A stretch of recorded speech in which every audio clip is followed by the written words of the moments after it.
Namaste Krishna Rao, welcome to IYR Talks English session.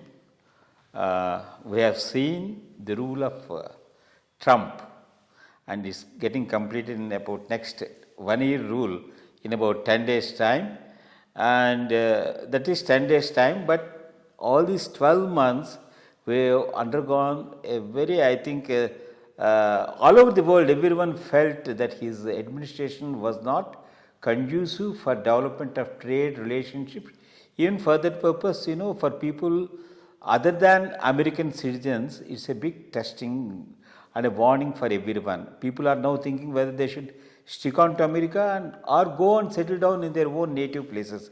That's a big question that is coming into the minds of every individual.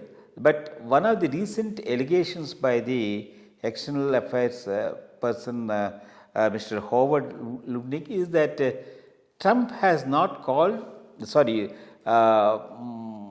Modi has not called Trump in terms of trade negotiations.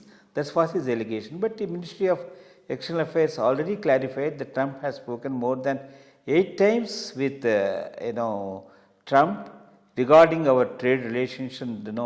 What India's stand, he made it very clear and all that.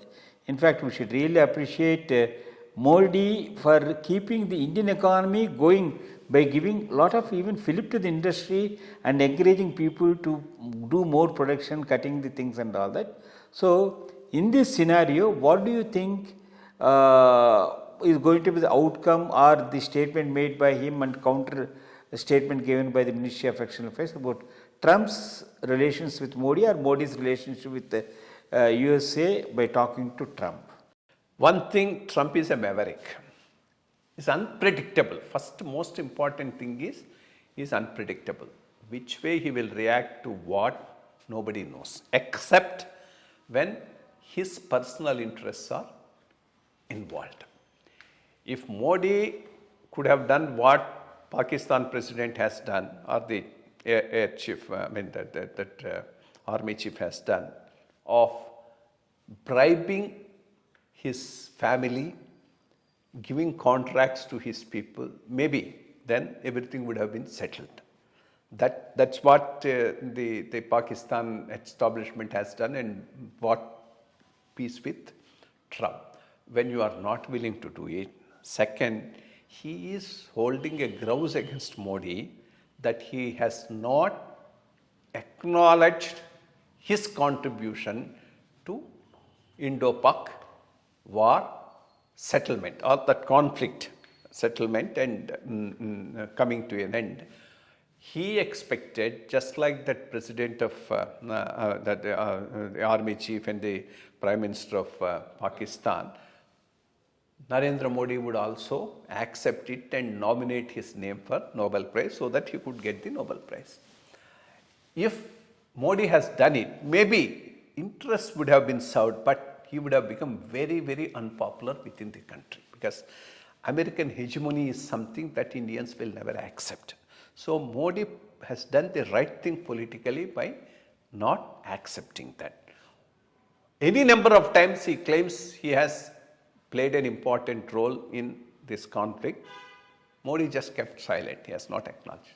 That's a basic grouse which he is nursing as far as India is concerned. Second, whether Modi talked or not is one thing, but talking to him on an issue like trade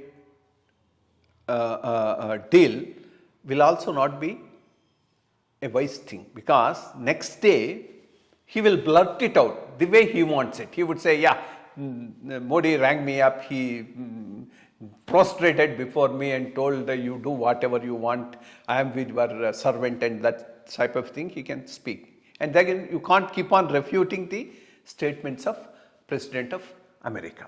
So, best thing Modi might have thought is let the deal happen in its own due course because after all America also needs the deal as much as India needs. Even today we are only getting taxed on certain things because otherwise electronic goods, pharma and others are still going without a enhanced tariff. So we are not really that worried about that aspect also. So why unnecessarily ring him up and then make an issue of it is one thing. But in any case, the clarification from the External Affairs Ministry makes it clear he did talk to him on a number of occasions about these things. The US ambassador says it will be through by tomorrow or some such thing. If it really happens, it's a very good thing. But even otherwise, on an issue like this, talking to him is not a wise proposition. We have seen the way he is ill-treating everyone. I mean, he calls Macron some abusive words. He does the same thing with the Canada Prime Minister. He does the same thing with South African Prime Minister. He personally abuses the Brazilian Prime Minister. So this way, power has gone to his head. And within America, there is nobody to rein him in. Neither the Supreme Court is able to put control on him, nor the Congress.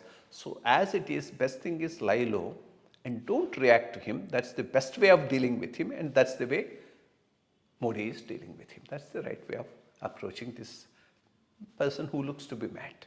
Thank you, sir. Thank you for the input.